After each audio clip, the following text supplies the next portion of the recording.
जय भोले की हर हर महादेव बम बम भोले। आज मैं आपको सुख सागर छठे स्कंद का 9वां अध्याय सुना रहे। इंद्रराज ने जब किया विश्व रूप संहार, वृतासुर उत्पन्न हो आया भुजा पसार। कंपित होकर देवगण हरि को रहे पुकार, गए दधीचि समीप सुर प्रभु आज्ञा सिरधार। सुने श्री सुखदेव जी बोले, विश्व रूप के सुरापीठ और अन्य पीठ इस तरह 3 सिर थे। वह एक दिन यज्ञ में देवताओं के लिए प्रत्यक्ष में हवि का भाग देते देते माता के स्नेह से गुप्त रीति से दैत्यों के लिए भी देने लगे। इंद्रदेव ने इस कपट भरे कर्म को ताड़ लिया और तत्काल ही खंड से उसके 3 सिर काट डाले। उसमें से 100 पान करने वाले सिर से कंपी जल यानी चातक पक्षी और सुराग पान करने वाले सिर से कलिबिंकी यानी चिरोटा तथा अन्य खाने वाले सिर से तीतर पक्षी उत्पन्न हुआ। इंद्रदेव को उस ब्राह्मण के मारने से ब्रह्म हत्या लग गई। वह ब्रह्म हत्या तत्काल ही इंद्रदेव के पास आकर भयंकर रूप से खड़ी हो गई। इंद्र ने विवश होकर उसे स्वीकार किया। ब्रह्म हत्या को लगे 1 वर्ष व्यतीत हो गया। तब इंद्र ने वर्ष के अंतर अपनी शुद्धि के लिए ब्रह्म हत्या को 4 भागों में बांट दिया। एक भाग भूमि के लिए और दूसरा हिस्सा जल के लिए, तीसरा पेड़ को और चौथा भाग स्त्रियों के लिए दे दिया। हिस्सा बांटने के साथ साथ ही इंद्र ने इन सब को वरदान भी दिए। खोदे हुए गड्ढे स्वयं भर जाएंगे, यह वर देकर एक भाग पृथ्वी को दिया। यह ब्रह्म हत्या का पाप पृथ्वी में ऊषरपने से व्याप्त हो गया।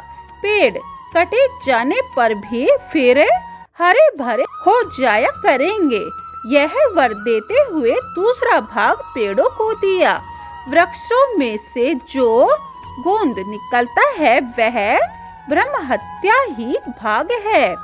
दुर्गंध आदि पदार्थों में मिल जाने का वर देकर तीसरा हिस्सा जल को दिया। जल में बबूला और फैन जो होते हैं वह ब्रह्म हत्या के ही अंश रूप हैं। सर्वदा रति शक्ति कम न होगी। यह वर देते हुए चौथा भाग स्त्रियों को दे दिया। प्रति मास रजो धर्म से जो स्त्रियां होती रहती हैं वह ब्रह्म हत्या का ही अंश है।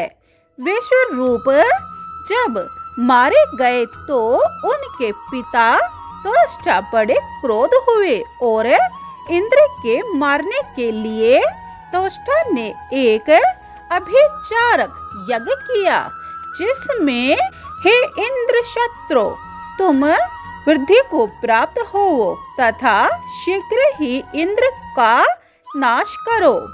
इस प्रकार आहुति देने लगे। इसके अनंतर यज्ञ की उस प्रज्वलित दक्षिणाग्नि से यमराज की भांति भयंकर स्वरूप वाला एक बड़ा लंबा तगड़ा पुरुष उत्पन्न हुआ।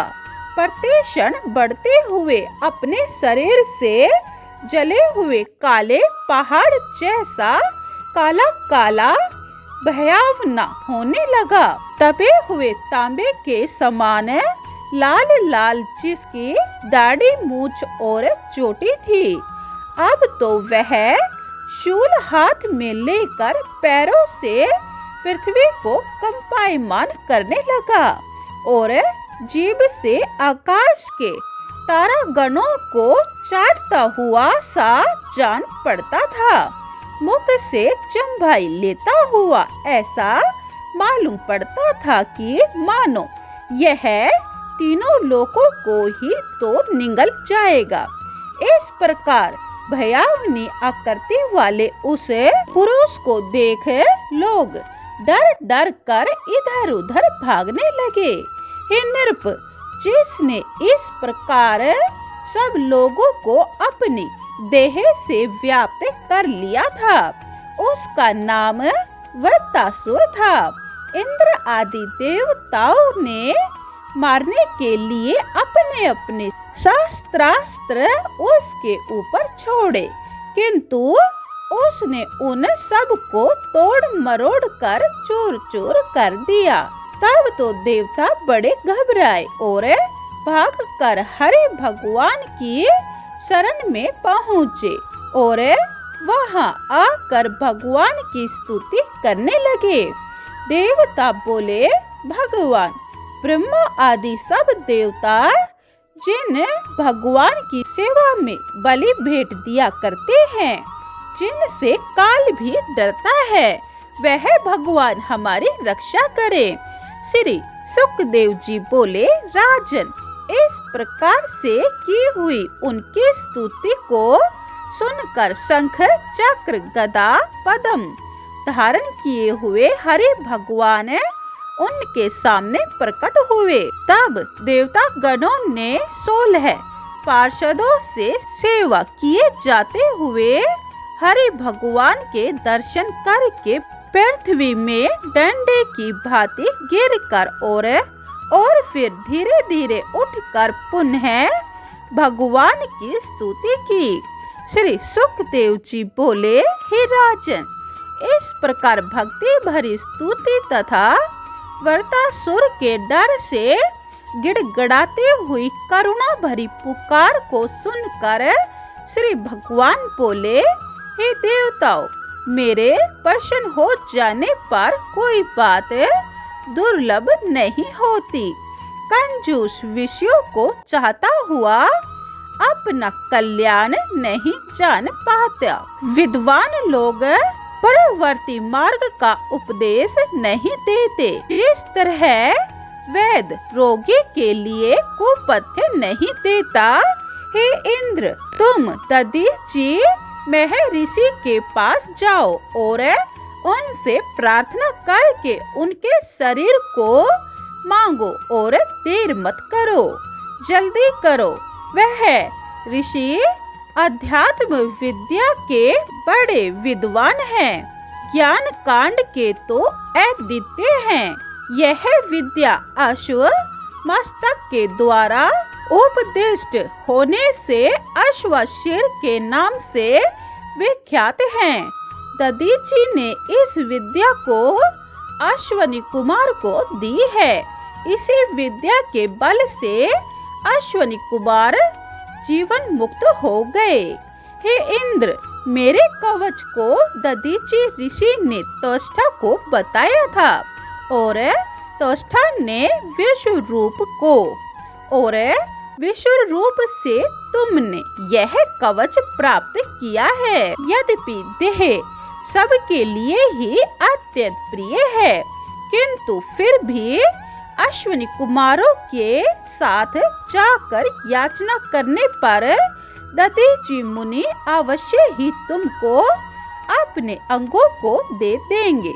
उन हड्डियों से विश्वकर्मा के द्वारा बनाया हुआ वह वज्र आयुधों में सर्वश्रेष्ठ होगा, और फिर मेरे तेज से युक्त उस वज्र से तुम वृत्तासुर के सिर को काट सकोगे। हे देवताओं, वृत्तासुर के मर जाने पर तुमको अपने तेज अस्त्र और आयुधों की संपत्ति पुनः प्राप्त हो जाएगी। मुझ में भक्ति रखने वाले को कोई बाल भी बाका नहीं कर सकता। अतः तुमको निगलने के लिए वह दौड़े तो तुम लोग डरना मत, तुम्हारा सर्वदा कल्याण ही होगा। बोलिए ओम नमः भगवते वासुदेवाय। जय भोले की हर हर महादेव, बम बम भोले। 9वां अध्याय समाप्तम। जय भोले की 10वां अध्याय यह आप दूसरी वीडियो में सुने। अगर आपको पूरी सुख सागर सुननी है तो यह चैनल सब्सक्राइब कर लें और कमेंट में जय भोले की लिखें। जय भोले।